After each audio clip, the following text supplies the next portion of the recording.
கீதம் கீதம் ஜெய ஜெய கீதம் கை கொட்டி பாடிடுவோம். இயேசுராஜன் உயிர்த்தெழுந்தார், அல்லேலூயா, ஜெயம் என்று ஆர்ப்பரிப்போம். இயேசுராஜன் உயிர்த்தெழுந்தார், அல்லேலூயா, ஜெயம் என்று ஆர்ப்பரிப்போம். Praise the Lord. ஆண்டவர் இயேசுவுக்குள் பிரியமானவர்களே, உங்கள் ஒவ்வொருவருக்கும் பிரேயர் வாரியர்ஸ் மினிஸ்ட்ரி சார்பாக உயிர்ப்பு பெருநாள் நல்வாழ்த்துக்களை தெரிவித்துக் கொள்கின்றேன். இன்றைக்கு நாம் உயிர்ப்பு திருநாளை கொண்டாடி கொண்டிருக்கின்றோம். மரணமே உன் கூர் எங்கே, பாதாளமே உன் ஜெயம் எங்கே? மரணத்தையும் பாதாளத்தையும் வென்றவர்தான் நம்முடைய உயிர்த்த ஆண்டவர் இயேசு கிறிஸ்து. அவர் சொன்னபடியே உயிர்த்தெழுந்தார்.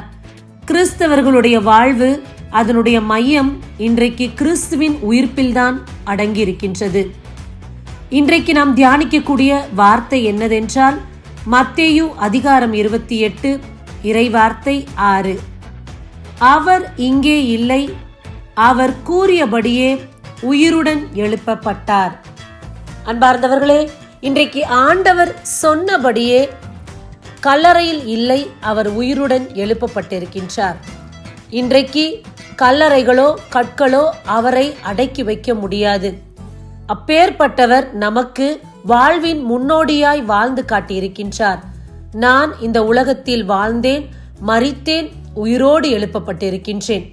போராட்டங்களும் பிரச்சனைகளும் உங்கள் வாழ்வில் சகஜம்தான்.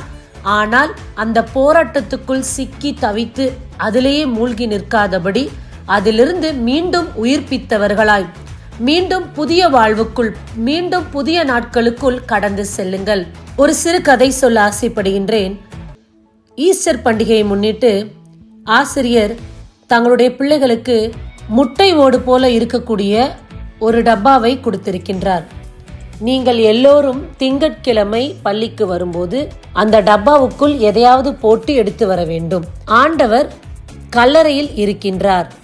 ஆகையால் கல்லறையில் இருக்கும் ஆண்டவருக்கு நீங்கள் ஏதாவது அந்த டப்பாவில் போட்டு, உங்கள் கையில் கொடுக்கப்பட்டிருக்கின்ற டப்பா ஆண்டவருடைய கல்லறை, அதற்கு ஏதாவது நீங்கள் உள்ளே வைத்து எடுத்து வர வேண்டும் என்று ஆசிரியர் பிள்ளைகளிடம் அந்த டப்பாவை கொடுத்திருக்கிறார். அவர்கள் வகுப்பில் ஒரு கால் ஊனமுற்ற மாணவனும் இருக்கின்றான். இந்த மாணவனை பற்றி இந்த ஆசிரியருக்கு ஒரு திருப்தியான எண்ணம் கிடையாது. இந்த மாணவன் எப்போதும் எல்லாவற்றிலும் பின்தங்கியே இருப்பான். எதை சொன்னாலும் அவன் சரிவர செய்து வருவது கிடையாது. கீழ்ப்படிதல் கிடையாது. படிப்பில் மேன்மையான மதிப்பெண்ணும் எடுப்பது கிடையாது. ஆகையால் இந்த மாணவனை பற்றிய ஒரு குறைவான எண்ணத்தோடு தான் இந்த ஆசிரியர் இருந்தார். திங்கட்கிழமை எல்லா மாணவர்களும் சந்தோஷமாய் வந்தார்கள். ஒவ்வொருவரும் அதை ஆண்டவருடைய கல்லறை என்று நினைத்து அதற்குள் ஒவ்வொருவரும் தின்பண்டங்கள், சின்ன சின்ன பொருட்கள் எதையோ வைத்து கொண்டு வந்தார்கள். எல்லாருடைய டப்பாவையும் பார்த்துவிட்டு ஆசிரியர் எல்லோரையும் பாராட்டினார்.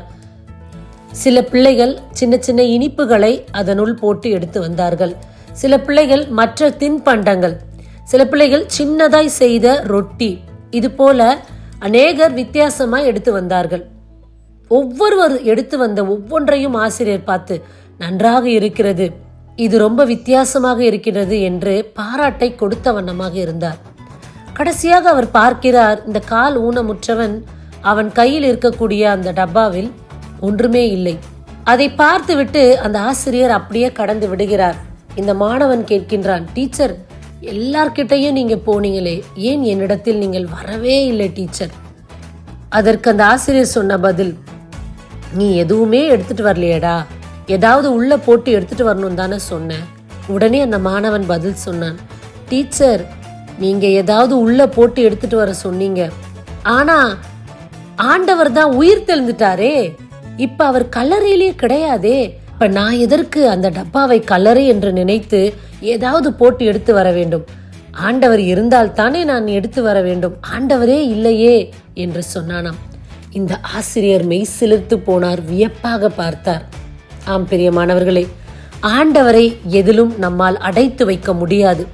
அதே போல நம்முடைய வாழ்வில் பிரச்சனைகளும் போராட்டங்களும் நம்மை அடைத்து வைக்க கூடாது, நம்மை நிறுத்திவிடக்கூடாது. ஆண்டவர் எவ்வாறு எல்லாவற்றையும் உடைத்துவிட்டு வெளியே வந்தாரோ, இந்த நாளில் அவரை கல்லறையில் அடக்க முடியாதபடி அவர் உயிர்த்தெழுந்தாரோ, அதே போல் நாமும் நம்முடைய வாழ்வில் உயிர்த்தெழுந்தவர்களாய் இருப்போம். இந்த மாணவன் சொன்னபடி அவர் கல்லறையில் இல்லை, அவர் உயிர்த்து விட்டார். நான் ஏன் அந்த டப்பாவுக்கு ஏதாவது கொடுக்க வேண்டும்? கிறிஸ்து அதில் இருந்தால் தானே நான் கொடுக்க வேண்டும். இன்றைக்கு நீங்களும் உங்கள் பழைய பிரச்சனைகள், பழைய காரியங்களை குறித்தே கவலைப்பட்டு கொண்டிருக்கின்றீர்கள். இன்றைக்கு ஆண்டவர் எப்படி உயிர்த்தெழுந்தாரோ அதே போல உங்களுடைய வாழ்க்கையிலும் ஆண்டவர் காரியங்களை புதுப்பிக்க விரும்புகின்றார். நீங்களும் பழைய காரியத்திலிருந்து புதுப்பிக்கப்பட்டவர்களாய் உயிர்த்தெழுங்கள். இந்த நாள் நிச்சயமாகவே ஒரு உயிர்ப்பின் நாளாக உங்களுக்கு அமையும்.